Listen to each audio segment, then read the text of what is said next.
I'm back. I'm the ModernNecromancer, and I'm playing Lord of the Rings War in the North. And I'm at the...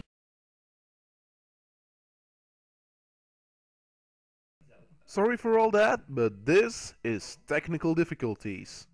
In this episode I'm gonna talk about Soma.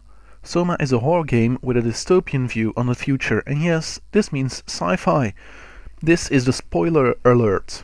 If you do not want to hear any spoilers, please go to the times on the screen. I will also try to put a timestamp in an annotation and in the description below.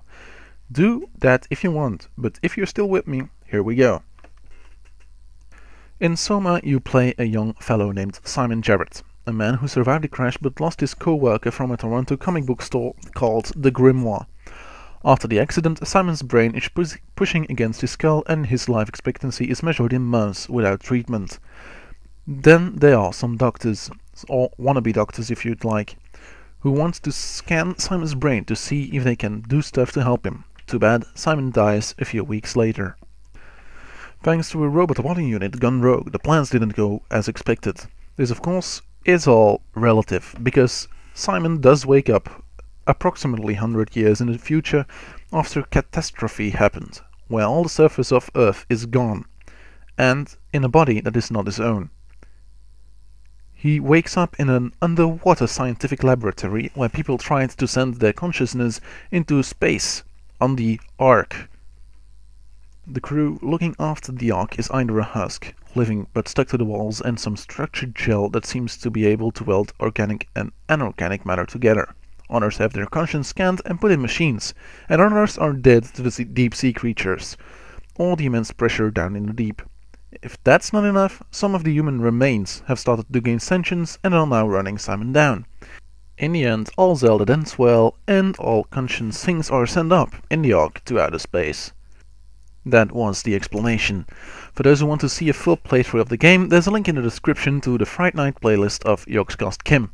Here, she and Hannah are taking on the game without knowing what it's about, but please keep watching, because this is where it gets interesting. While you were immersed in the game, some questions might appear. What are we? What is conscience? And what would we do if something like that happened to us? Last of all, what is murder? Real answer to the first question is only achieved after a study of many years, which I have not yet completed. We are humans, we are the super predator race on Earth. We eat anything we see, and we can be eaten by anything we see. A real answer to the question is only achieved after a study of many years. What are we? We are humans. We are the super predator race of Earth. We can eat anything we see. We can eat plants, and of course we can eat the predators. We achieved many things, some better than others, and yet we are looking to become even greater than what we already are, looking up to the stars and beyond. The third question of what would happen to us is more difficult than the first one. What would happen to us? Well, I see multiple roads we could walk. The first one would be that we'd all die. No one survives. But let's give it a more positive outlook.